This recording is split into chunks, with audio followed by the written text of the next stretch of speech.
I've pretty much always said that usually it's best to try and get the girl to stop. If she's walking down the street or walking wherever, you want to try and get her to stop so that she can focus her attention on you, focus her attention on the conversation, and that way she's more likely to remember you, it's more likely to elicit, positive reaction, positive emotions, etc.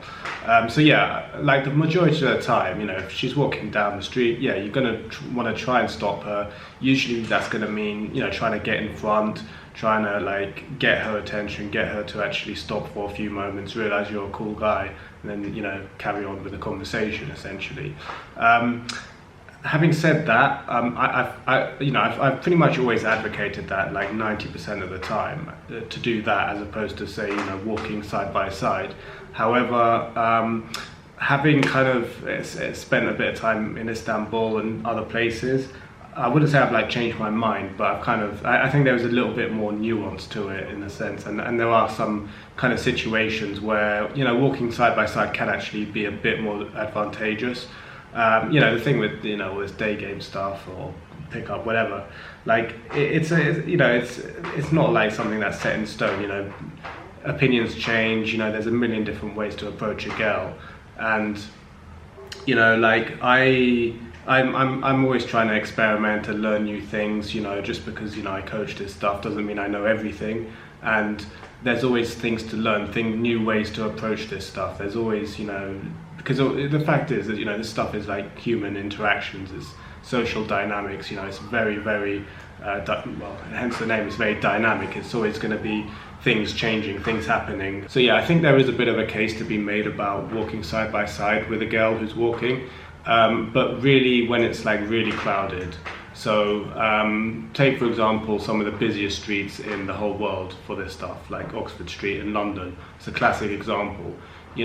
If you try to stop the girl walking down that street, a lot of the time you're going to get blown out just straight away. It doesn't matter who you are. You could be Brad Pitt or someone. You're going to get blown out just because of the nature of the place. It's very busy. It's very chaotic. There's a lot of distractions. People are a little bit on edge as well because of the fact that it's so crowded as well.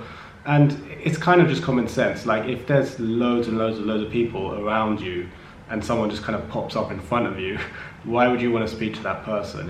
Like human nature is such that, if that happens, you're going to be on your guard. You're going to be like, no, sorry, this isn't the right context. Whereas if you did the same thing in like some village high street, where there's like two people, then you're going to most likely stop because it's like, oh, a person wants to speak to me. Oh, what is it, And it's just like the fact is like context is massively important with this stuff.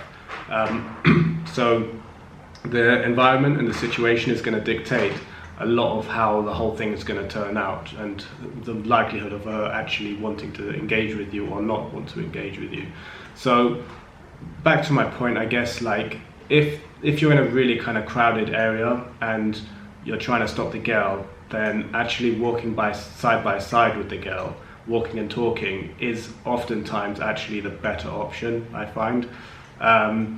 And I've had to experience this a few times in Istanbul, because there are some like extremely densely populated streets, and trying to actually get someone to stop it's just not worth it actually, and you're better off actually trying to walk and talk. Obviously it's still not ideal. Of course it's always better if you can actually stop and speak to them, get them to stop, get them to focus on you, get them to focus on the conversation, and also that way you can exchange non-verbal stuff as well. You can exchange eye contact.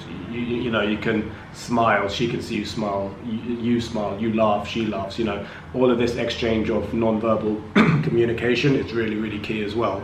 And obviously, if you're walking side by side, a lot of that stuff goes missing because you're not really like looking at each other much, or you're not noticing like the smile or whatever. So, but like if you're walking in a really busy area, then yeah, I would say it's actually more ideal actually than actually trying to get the girl to stop.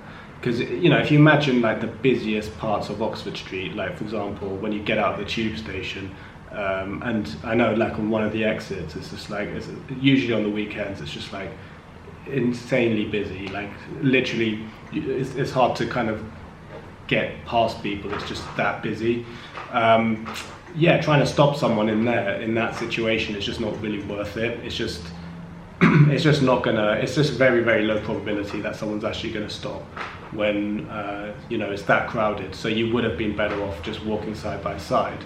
And maybe, if you're walking for a bit, maybe the crowds kind of clear out a bit and it becomes a little bit more open, a bit more spread out.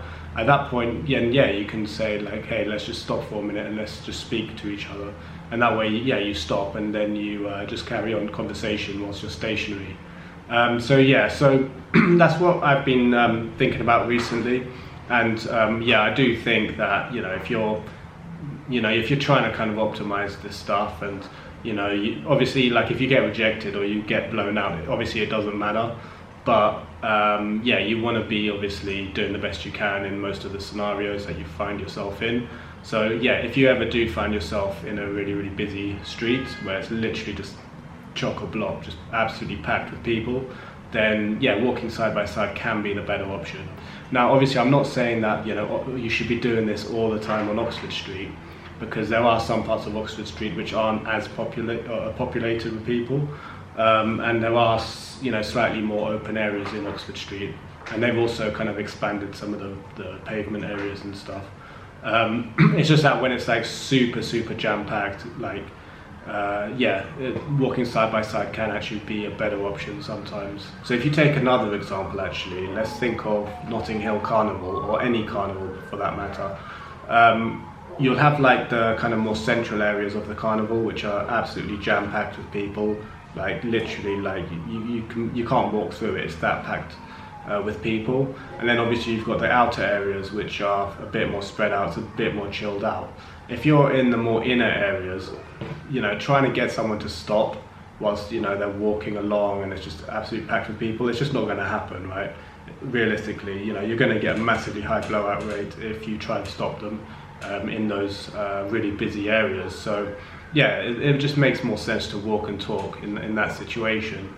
But obviously, if there is enough space and there is enough opportunity to actually kind of go in front, stop them, do the front stop, whatever, then you should still do that as your number one option. And then if not, then walk and talk as a secondary option.